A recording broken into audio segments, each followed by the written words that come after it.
Operation സിന്ദൂറിന്റെ പേരിൽ കേന്ദ്ര സർക്കാരിനെയും പ്രധാനമന്ത്രി നരേന്ദ്രമോദിയെയും പുകഴ്ത്തുന്നതിൽ ഒട്ടും പിശുക്കു കാണിക്കുന്ന ആളല്ല കോൺഗ്രസ് എം പി ശശി തരൂർ. പാകിസ്ഥാന്റെ തീവ്രവാദ ബന്ധം ലോകത്തിനു മുന്നിൽ തുറന്നു കാണിക്കാനായി എം പിമാർ നടത്തുന്ന വിദേശ സന്ദർശനത്തിന്റെ ഭാഗമായി പനാമ സിറ്റിയിൽ സംസാരിക്കവെയാണ് തരൂർ കേന്ദ്രത്തെ പുകഴ്ത്തിയത്. ഇന്ത്യയെ ലക്ഷ്യം വെക്കുന്ന ഭീകരർക്ക് സമീപകാലത്തായി മനസ്സിലായിട്ടുള്ള കാര്യം അവർ വലിയ വില കൊടുക്കേണ്ടി വരുമെന്നതാണെന്നാണ് ശശി തരൂർ പറഞ്ഞത്. തരൂരിന്റെ പ്രസ്താവന പുറത്തു വന്നതിനു പിന്നാലെ കോൺഗ്രസ് നേതാവ് പവൻ ഖേര എക്സിൽ മുൻ പ്രധാനമന്ത്രി മൻമോഹൻ സിംഗിന്റെ ഒരു വീഡിയോ പോസ്റ്റ് ചെയ്ത് മറുപടിയുമായി എത്തി.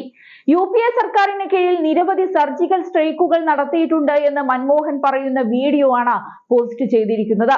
ഈ ട്വീറ്റിൽ ശശി തരൂരിനെ CC വെച്ചിട്ടും ഉണ്ട്.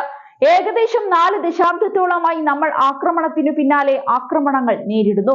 ഇത്തരത്തിൽ നിരന്തരം വേദനയും മുറിവുകളും നഷ്ടങ്ങളും അനുഭവിക്കുകയും എന്നിട്ടു പിന്നെ ആഗോള സമൂഹത്തിനു മുന്നിൽ ചെന്നു നിന്ന് നോക്കൂ ഇതാണ് ഞങ്ങൾക്ക് സംഭവിക്കുന്നതെന്ന് പറഞ്ഞുകൊണ്ടിരിക്കുകയും ചെയ്യുന്നത് അംഗീകരിക്കാവുന്ന കാര്യമല്ല.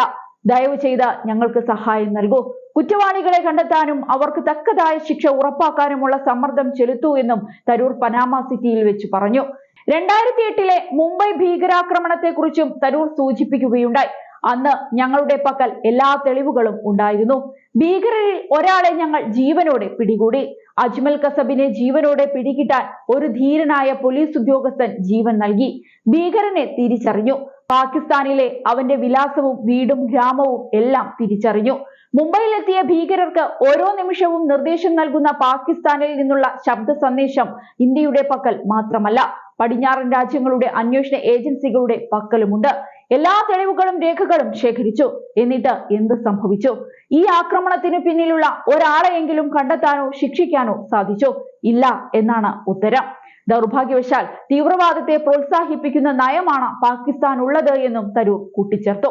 തുടർന്നാണ് തരൂർ പ്രധാനമന്ത്രി നരേന്ദ്രമോദിയെ പ്രശംസിച്ചത്.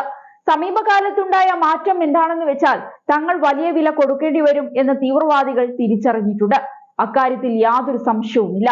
2015 സെപ്റ്റംബറിൽ ഇന്ത്യ ആദ്യമായി നിയന്ത്രണ രേഖ മറികടന്ന് തീവ്രവാദ ആസ്ഥാനത്ത് മിന്നലാക്രമണം നടത്തി.